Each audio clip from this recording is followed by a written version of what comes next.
গোপীনাথপুর রাস্তা নাই, ভোট নাই, রাস্তা নাই, ভোট নাই, গোপীনাথপুর রাস্তা নাই, ভোট নাই, শিলাবৃষ্টির ক্ষতিপূরণ না দিলে ভোট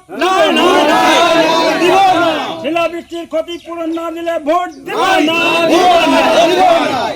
মন্ত্রী পরিমল শুক্রবৈদ্যের খাসতালুকে ভোট বয়কটের ডাক।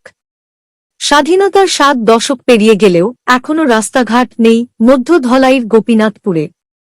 পানিভাড়া জিপি, ডার্বি জিপি ও নয়াবিল জিপির সংযোগস্থলে রয়েছে গোপীনাথপুর গ্রাম।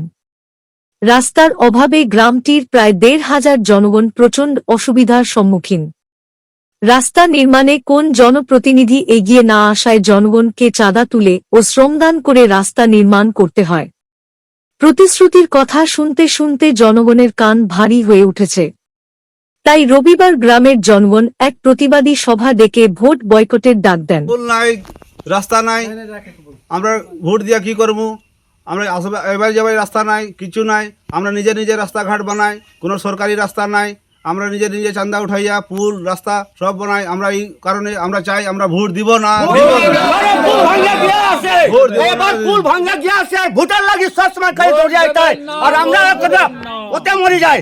ভোট আইয়া দেখুন যে কিতা রাস্তার অবস্থা, একটা ডেলিভারি জানানো হয় খান্দা তুলে তার লেখটা লাগে, রাস্তা মরে যায়। আর আপনার যে সময় দরকার পড়ে এই সময় খালি কই দাদা আমরা মদত করো, আমরা মদত করো। করতে করতে বয়স আমার 50 বছর হয়ে গেছে, করতে করতে আজ পর্যন্ত কিছু নাই। ঘর ভাঙিয়ে চলে যায়, মানুষের কিতাকিতি নষ্ট হয়, কিন্তু একটা না মেম্বার আইয়া ওনা দেখে আর একটা পঞ্চায়েত আইয়া দেখে। আর এবার ভোট হইতো না, এবার হইতো না, এবার ভোট হইতো না।